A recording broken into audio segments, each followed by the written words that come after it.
bienvenue, bonsoir à tous. Merci de nous rejoindre sur RTI 1. Quel est le point de la crise sanitaire en Côte d'Ivoire? Où en est l'opération de vaccination contre la Covid-19? Le président Alassane Ouattara en a fait un point lors de son discours du 6 août consacré à l'anniversaire de l'indépendance de la Côte d'Ivoire. Nous ferons un zoom sur cet aspect du discours présidentiel. Le Premier ministre Patrick Achi a représenté le chef de l'État hier à l'ouverture du 27e congrès de l'Union postale universelle ici en Côte d'Ivoire. Une rencontre internationale pour plancher sur l'avenir du secteur postal dans tous les pays membres de l'Union. Le Premier ministre a également pris part au lancement officiel de la stratégie nationale 2021-2025 de sécurité routière. Le gouvernement met 5 milliards de francs CFA sur la table pour de meilleurs résultats.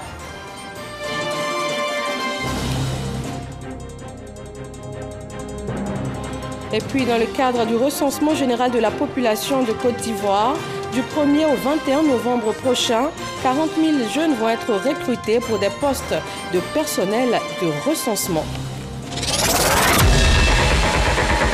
Nous sommes ravis de vous retrouver sur RTI 1 pour ce point de l'information. Lors de son adresse à la nation le 6 août dernier, le chef de l'État a évoqué la situation sur la crise sanitaire de Covid-19. La riposte ne faiblit pas en Côte d'Ivoire. Le pays a d'ailleurs obtenu des milliers de vaccins supplémentaires. Le président Alassane Ouattara en a fait un point. Salimata Dia. Et la grandeur. Pour la deuxième fois consécutive, le président de la République, dans son discours à la nation le 6 août, laissera une place à la Covid-19. 2 années de crise sanitaire au cours desquelles la Côte d'Ivoire tente de tirer son épingle du jeu. Les autorités sanitaires comptabilisent 341 morts sur les 51 399 cas confirmés et rendent possible 50 205 cas de guérison à la date du 9 août. Alassane Ouattara donne un bon point à cette gestion. La bonne prise en charge des patients a permis d'avoir un taux de mortalité qui se situe parmi les plus bas au monde. Je salue les efforts du gouvernement dirigé par le Premier ministre Patrick Achi et je félicite l'ensemble des acteurs impliqués dans la lutte contre cette pandémie. Toutefois, la maladie est toujours présente avec l'apparition de nouveaux variants dans le monde. Des variants qui mettent en branle les systèmes sanitaires des pays du monde. Pfizer, AstraZeneca, Sinopharm, ce sont au total 1 027 770 doses reçues en territoire ivoirien. Le président fait l'état de la campagne de vaccination. Plus d'1 million de doses de vaccins ont déjà été administrées. J'invite donc tous nos concitoyens à se faire vacciner, comme moi-même, et à continuer à respecter les mesures barrières. Le pays continue sa course au vaccin avec la réception dans les heures à venir de doses de vaccins. Des doses de vaccins qui vont permettre de poursuivre la campagne de vaccination déjà en cours. Voyons le point chiffré en termes justement de vaccins à la date d'hier 9 août et également le bilan des cas dépistés ce jour.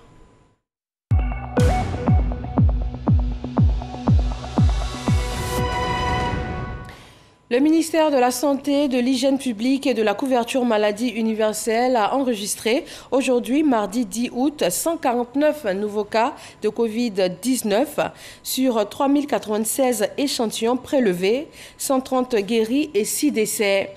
À la date du 10 août 2021, la Côte d'Ivoire compte un total de 51 548 cas confirmés, dont 50 335 personnes guéries, 347 décès et 866 cas actifs.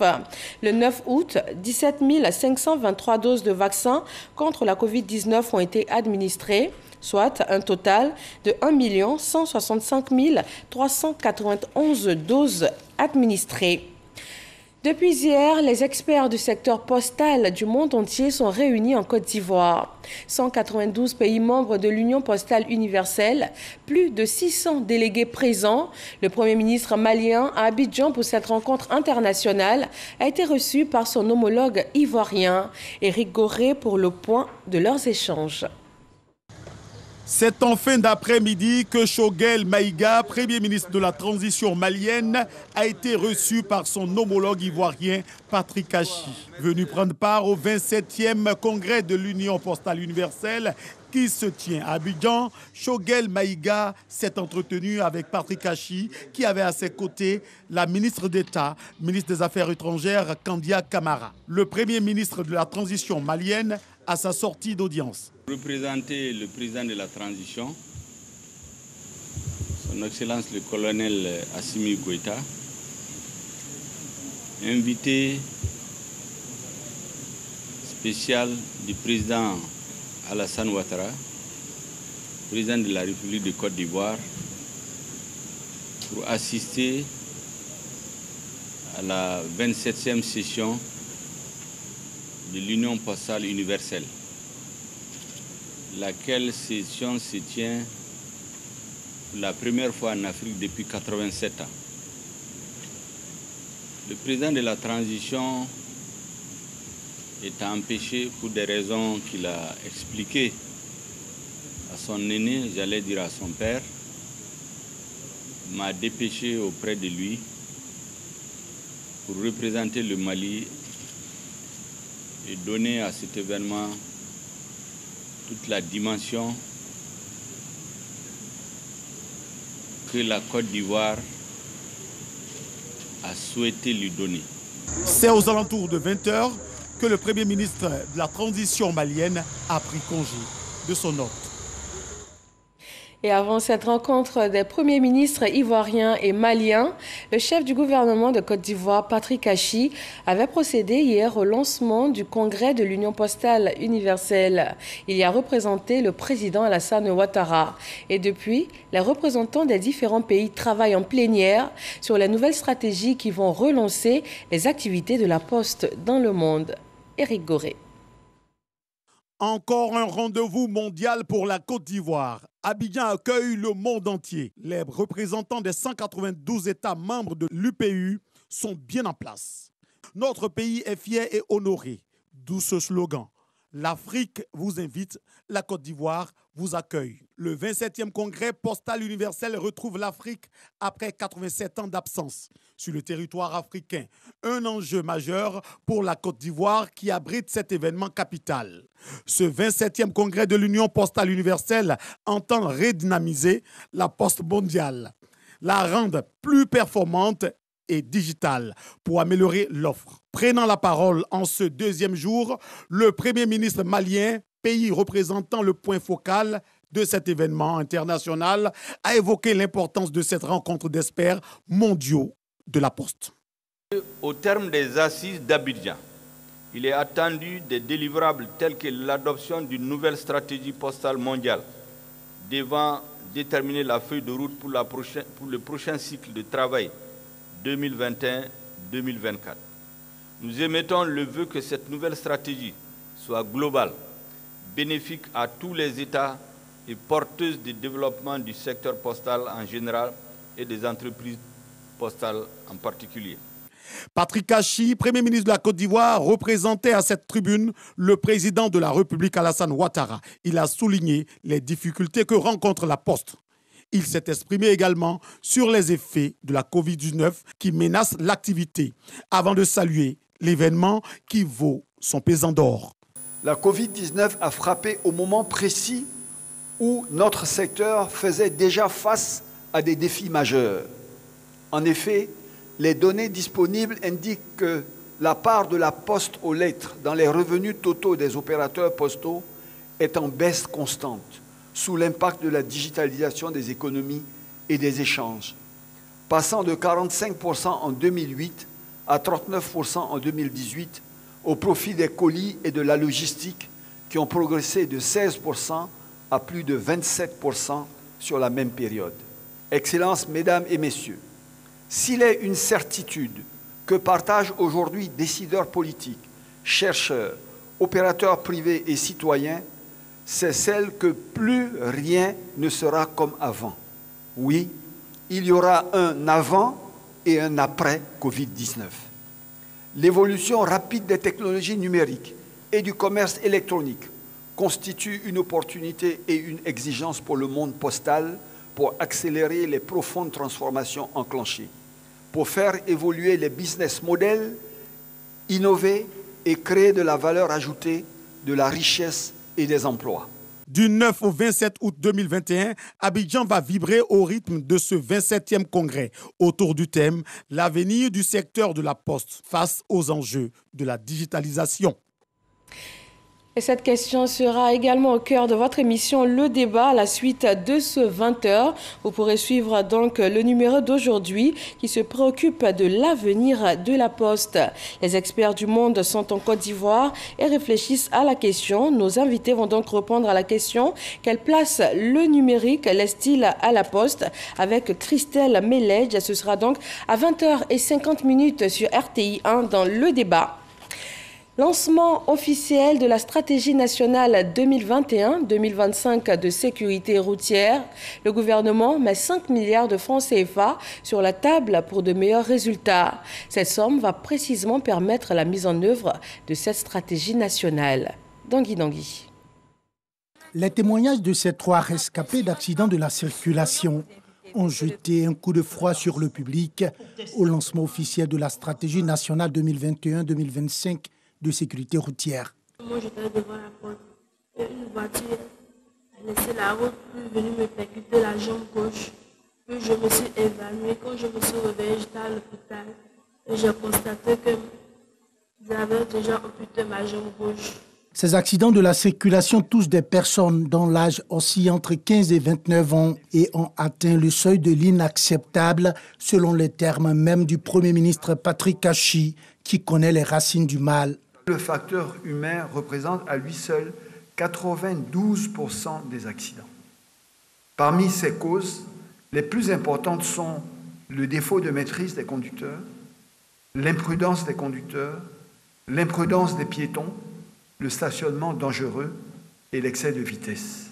Stabiliser le phénomène des accidents de la circulation, puis inverser sa tendance à l'augmentation en l'espace d'une année, c'est le cap que s'est fixé le gouvernement avec une enveloppe de 5 milliards de francs CFA. Le gouvernement a mis en œuvre des ressources nécessaires pour que le ministère des Transports puisse équiper les acteurs concernés, les policiers, les gendarmes, de moyens, de technologies développées, comme non seulement la vidéosurveillance, mais également, vous l'avez vu là, des équipements radars, un système informatique qui est connecté à tout ça pour faire de la vidéoverbalisation et de faire le contrôle.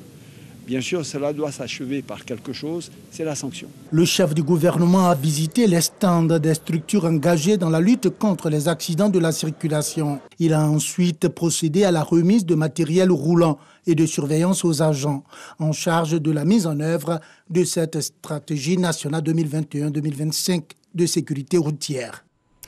Et cette stratégie nationale donc est une riposte à l'augmentation des accidents sur les routes ivoiriennes.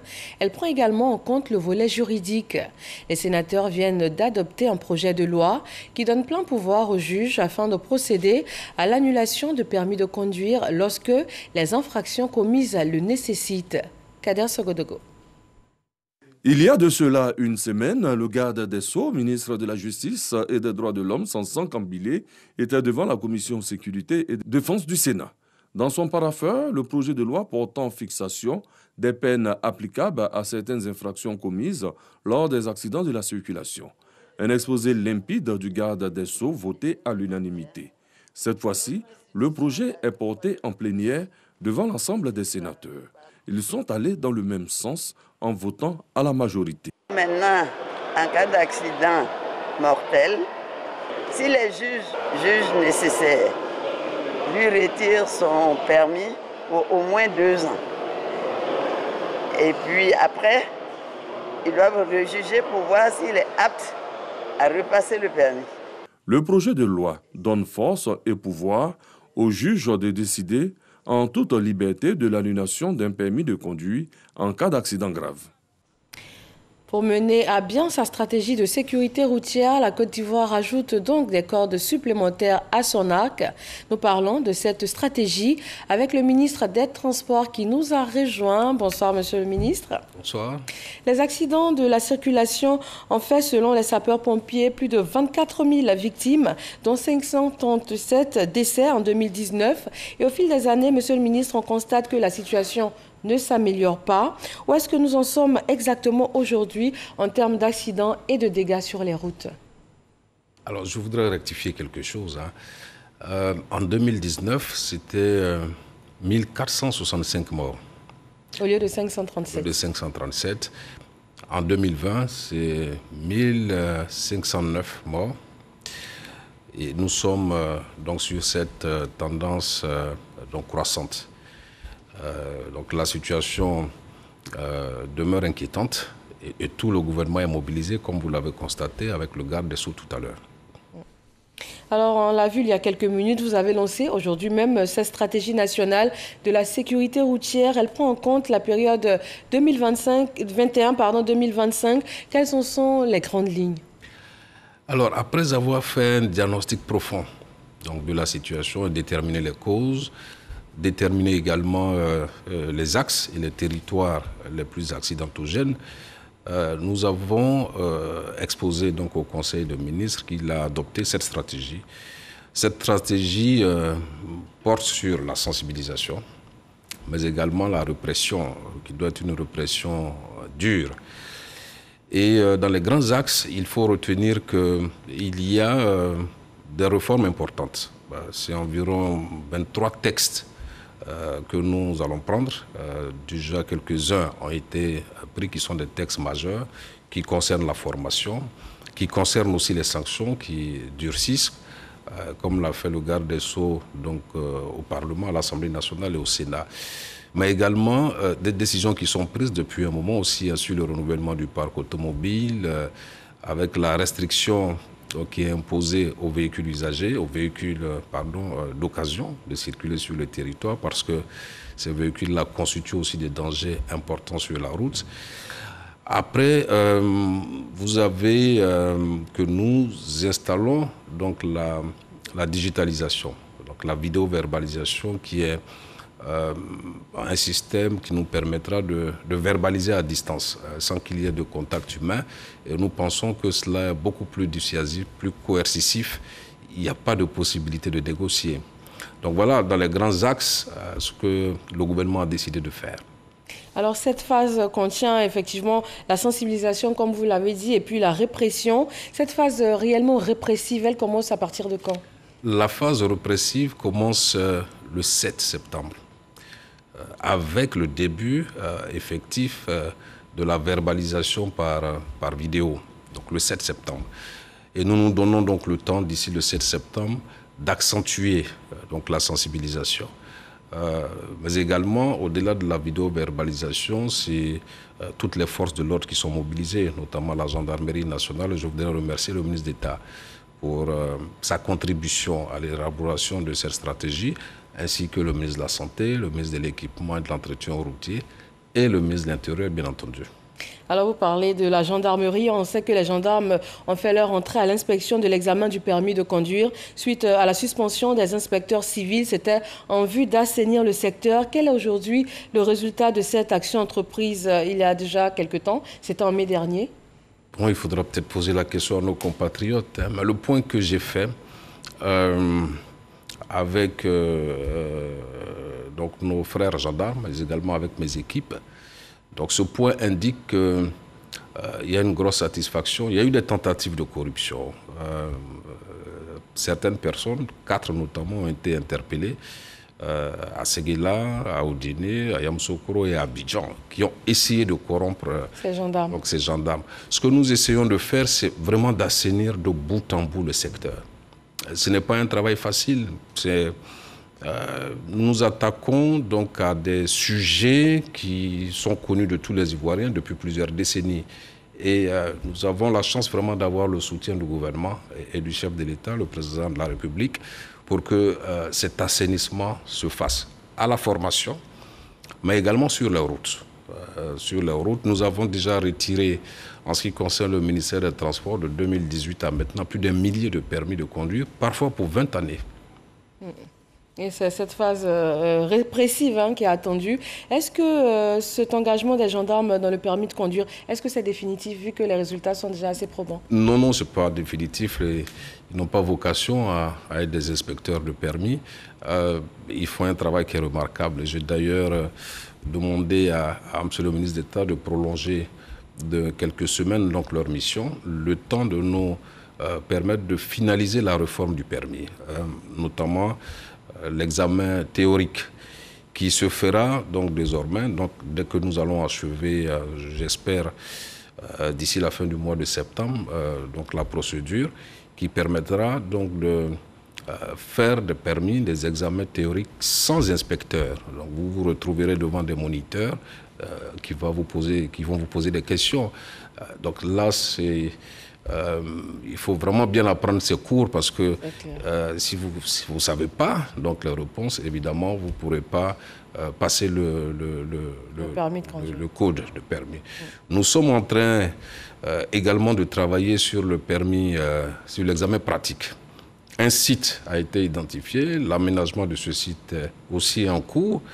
Tout ceci pour que ceux qui ont le permis méritent d'avoir le permis de conduire et qu'ils respectent leur permis parce qu'ils seront battus, ils auront travaillé pour avoir ce permis de conduire. Pour nous, c'était essentiel et je voudrais vraiment saluer nos frères gendarmes qui font ce travail remarquable.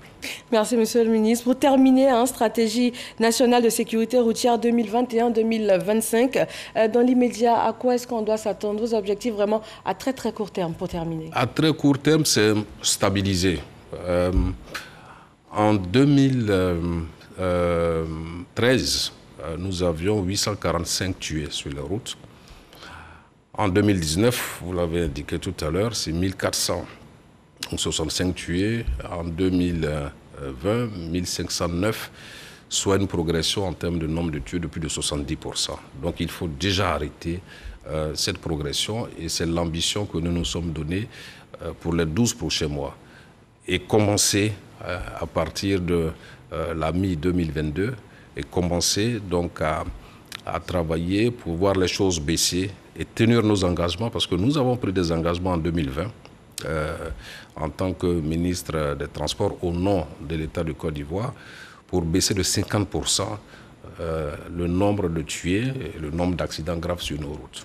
Merci à vous, M. Amadou Koné, ministre des Transports, pour toutes ces précisions. Merci beaucoup. Nous retenons donc que cette lutte contre l'insécurité et l'incivisme routier est l'affaire de tous. Dans l'espace CEDEAO, l'on réfléchit à la question de l'autosuffisance en énergie. La 4e réunion délocalisée du Parlement de la CEDEAO a ouvert ce matin les réflexions sur les potentialités énergétiques dans la sous-région. Moussa Konaté. 4e réunion délocalisée du Parlement de la CEDEAO à Abidjan. Thème de cette rencontre des parlementaires ouest-africains, assurer l'efficacité énergétique en Afrique de l'Ouest en mettant l'accent sur l'innovation, l'implication active du secteur privé et la participation citoyenne. La thématique que nous avons choisie pour la Côte d'Ivoire est une thématique qui touche tout le monde dans cette sous-région. Des experts en la matière viendront s'adresser aux parlementaires. Il y aura des débats qui auront lieu et des recommandations qui seront formulées. Cadre d'échange et de partage d'expériences, la rencontre vise à réfléchir sur les actions à mener afin d'aboutir à une autosuffisance en énergie. Le développement durable passe nécessairement par un changement de paradigme dans la gestion de nos ressources énergétiques. De ce point de vue, je me félicite que les pays de la CEDEAO soient déjà engagés dans ce processus. En effet, notre région s'inscrit pleinement dans cette dynamique, tant les défis du secteur de l'énergie sont encore nombreux, malgré les ressources importantes dont nous disposons. La 4e réunion à Abidjan du Parlement de la CEDEAO enregistre la présence des ministres en charge de l'énergie et de l'intégration africaine. Les besoins et les attentes des citoyens communautaires en matière d'énergie sont à la fois nombreux et divers. Il est de notre responsabilité d'apporter des solutions à impact rapide et pérenne pour améliorer leurs conditions de vie. Le développement des énergies renouvelables et la promotion de l'efficacité énergétique ne sont plus un choix, mais une nécessité. C'est pourquoi je voudrais vous féliciter tous pour l'initiative de cette importante rencontre. Le président de l'Assemblée nationale a officiellement ouvert les travaux. Amadou Soumaoro s'est réjoui du choix de la Côte d'Ivoire pour abriter ce rendez-vous de l'institution parlementaire de l'espace CEDEAO. Je salue l'initiative de cette rencontre qui donne l'occasion aux parlementaires de notre espace communautaire de partager des bonnes pratiques, de débattre des enjeux et de rechercher les solutions idoines aux questions énergétiques qui préoccupent nos États. Je suis persuadé que l'expertise présente dans cette salle assurera des échanges riches et féconds. Cette réunion concerne la commission mixte agriculture, environnement et ressources naturelles, énergie et mines, infrastructures, industrie et secteur privé. Les travaux prendront fin le 14 août prochain. 5e recensement général de la population de Côte d'Ivoire. Du 1er au 21 novembre prochain, 40 000 jeunes vont être recrutés pour des postes de personnel de recensement. Le ministre du Plan et du Développement et celui de la promotion de la jeunesse, de l'insertion des jeunes et du service civique en ont fait l'annonce lors d'une conférence de presse conjointe. Cheikh Koné.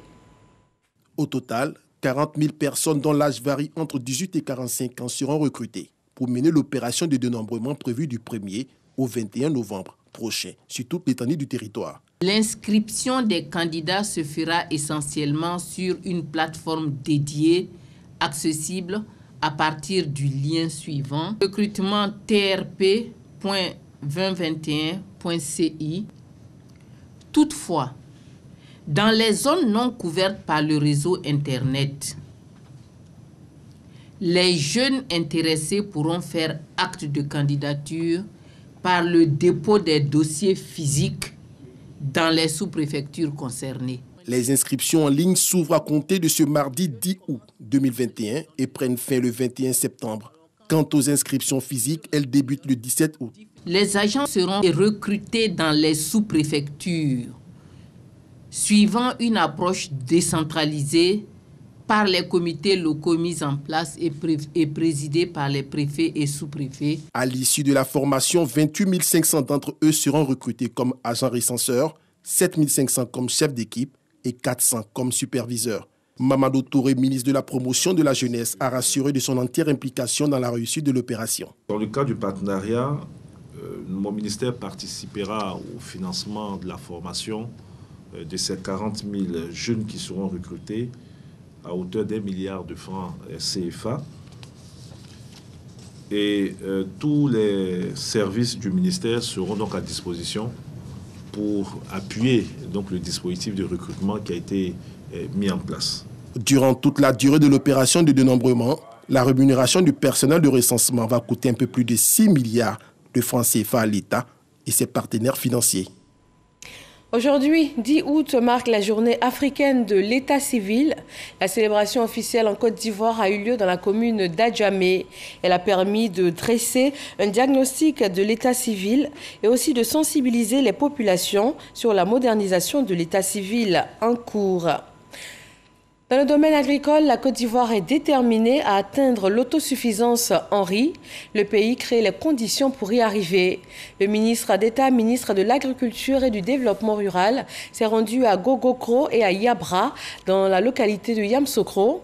Il y a visité les champs rizicoles mis en place par le premier président ivoirien, Félix Houphouët-Boigny. Il s'agit de réactiver ce projet sur des sites qui ont été pillés pendant la crise de 2002. Télévision numérique terrestre face à la presse, le directeur général de la Société ivoirienne de télédiffusion a fait le point. Il a aussi donné les dates précises en ce qui concerne l'extinction du signal analogique. Le processus devrait s'achever le 27 novembre 2021. Serge Colléa. La télévision numérique terrestre en Côte d'Ivoire est opérationnelle et fonctionnelle. À Abidjan et à l'intérieur du pays, le déploiement de la TNT a déjà touché plus de 85% de la population. Yeo Adama, directeur général de IDT, la Société ivoirienne de télédiffusion, a fait l'état des lieux. Depuis le 8 février 2019, date de lancement officiel de la TNT, 23 sites sur 35 ont été mis en service. Un gain en qualité d'image et de son au profit des téléspectateurs. Il faut noter également l'accès à plus de chaînes et une multitude de programmes gratuits. Les kits de réception, j'allais dire en tout cas, ne sont pas aussi chers. 10 000 francs pour le décodeur, 6 000 francs pour l'antenne de base. Et donc, à partir du moment où vous avez acquis ce kit de réception, vous avez tout ce que la TNT peut vous offrir, la qualité, la robustesse du signal, c'est-à-dire que vous n'avez pas de coupure, en tout cas en temps orageux, etc. Donc, nous lançons l'appel à toute la population. Tous ceux qui sont encore avec l'analogie va s'éteindre. J'invite, j'appelle, je sensibilise toute la population à adhérer à la TNT. L'extinction du signal analogique se fait progressivement depuis janvier. À la date du 27 novembre 2021, le processus sera définitivement bouclé. Il y a tout juste 3 jours, le 7 août dernier, la Côte d'Ivoire a célébré la date anniversaire de son accession à l'indépendance. En plus de la cérémonie officielle, les différentes villes ivoiriennes ont marqué cette date spéciale et nous vous proposons des images de ces célébrations éclatées de l'indépendance. Sous-préfecture d'Adiaké, dans la région du Sud Komoué, revue des troupes, montée du drapeau, opportunité trouvée par le préfet du département, Trazier Géraldo Lucie n'a pas manqué de saluer les actions de développement du président de la République, Alassane Ouattara, non sans exhorter les populations d'Adiaké à être des acteurs de paix, de cohésion et de non-violence. À cette célébration de la fête de l'indépendance à Adiaké, les meilleurs élèves ont tous été récompensés par le préfet du département. Salut aux couleurs, passage en revue des troupes, prises d'armes ont marqué la célébration de l'an 61 de l'indépendance de la Côte d'Ivoire. Vakaba Kone, préfet du département de Tia-Salé, s'est félicité de l'ambiance qui a prévalu lors de la rencontre entre le président de la République, Alassane Ouattara, et son prédécesseur. Il a exhorté les jeunes à contribuer à la lutte contre la cherté de la vie à travers la production de cultures vivrières. C'est la cour de la préfecture de la région de la Nawa qui a accueilli la cérémonie militaire de prise d'armes marquant la célébration de l'an 61 de l'accession de la Côte d'Ivoire à l'indépendance. Cette cérémonie a permis à Messamba Kone, préfet de Soubré, de louer les efforts accomplis par le gouvernement sur le plan sanitaire dans la région. Le préfet Messamba Kone a ainsi exhorté les populations à renforcer la paix et la cohésion sociale dans la Nawa. L'an 61 de la Côte d'Ivoire indépendante a été célébré à Tingrela dans le respect des mesures barrières. Le préfet du département, Cyril Ambroise Diomandé, a salué le rapprochement de l'armée des populations à travers le comité civilo-militaire et les récentes visites suivies de dons en vivres et non-vivres effectuées par le chef d'état-major général des armées adjoint. C'est à la place royale au quartier Asseni France que la population d'Asseni Mafia ont célébré le 61e anniversaire de l'indépendance de la Côte d'Ivoire. Mouroufié Coco Bernard, sous-préfet d'Asseni, a à cette occasion invité la population au respect des mesures barrières, faisant un clin d'œil au cadre à l'effet d'œuvrer dans la synergie pour le développement d'Asseni. Le 61e anniversaire de l'indépendance de la Côte d'Ivoire a été célébré avec sobriété dans le département d'Agnibilé-Krou. Le préfet du département d'Agnibilé-Krou, Abion Yao Eli, a félicité la population de sa circonscription administrative avec à leur tête le roi du Guablin, Nana Tigori Niamey, pour avoir favorisé un climat apaisé pendant les élections législatives de mars dernier. Le 61e anniversaire de la fête de l'indépendance de la Côte d'Ivoire s'est déroulé dans une atmosphère sobre à Bandoukou, ponctuée par une cérémonie de prise d'armes ainsi que du discours de Sori Sangaré, préfet du département de Bandoukou, préfet de la région du Gontougo. Le préfet a invité les populations à faire confiance au gouvernement qui travaille au quotidien à l'amélioration des conditions de vie des Ivoiriens. Gagoré, sous-préfecture dans le département de la Kota. Les populations se sont mobilisées pour prendre part à la célébration du 61e anniversaire de la Côte d'Ivoire indépendante. Le sous-préfet Kassoum Bamba a invité ses administrés au respect des mesures barrières et à se faire vacciner contre la Covid-19. Le sous-préfet de Gagoré a également relevé la dynamique de renforcement de la réconciliation nationale impulsée par le chef de l'État. Kassoum Bamba a exhorté la population à marcher résolument sur le chemin ainsi tracé pour une cohésion sociale réussie. En 61, célébré également hors du territoire ivoirien. Sur le sol français, la communauté ivoirienne s'est réunie. L'ambassadeur de Côte d'Ivoire en France, Maurice Bondama, a eu des échanges avec ses fils et filles de Côte d'Ivoire, loin de leur patrie. Le 61e anniversaire de l'indépendance de la Côte d'Ivoire a été célébré sur l'ensemble du territoire national et dans les représentations diplomatiques de la Côte d'Ivoire à travers le monde. En France, l'ambassadeur Maurice Kwaku Bandama avait à ses côtés la communauté ivoirienne et amie de la Côte d'Ivoire. Occasion pour le diplomate de rappeler l'importance de cette commémoration. L'événement historique que la Côte d'Ivoire commémore aujourd'hui représente un moment exceptionnel dans la vie de notre jeune nation, pour laquelle la date du 7 août 1960 est le point de départ d'une marche glorieuse. Devant ses invités, Maurice Kwaku Bandama a présenté la vision du gouvernement ivoirien, celle d'adopter une politique d'ouverture sur l'extérieur avec un ensemble de mesures incitatives pour attirer les investisseurs étrangers. Ce qui justifie aujourd'hui la place de la Côte d'Ivoire dans le Conseil des Nations. Au niveau de la sécurité militaire, la construction à Jacquesville, en Côte d'Ivoire, de l'Académie internationale de lutte contre le terrorisme, avec le concours de la France, donne une chance supplémentaire dans la stratégie sous-régionale de lutte contre l'insécurité et le terrorisme.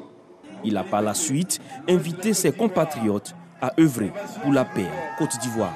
Cette célébration a été marquée par le salut aux couleurs des prestations artistiques reflétant la diversité culturelle de la Côte d'Ivoire. Merci de nous suivre sur RTI 1 et sur RTI.info. Marine Cognon vous donne rendez-vous à 23h. Agréable fin de soirée à tous.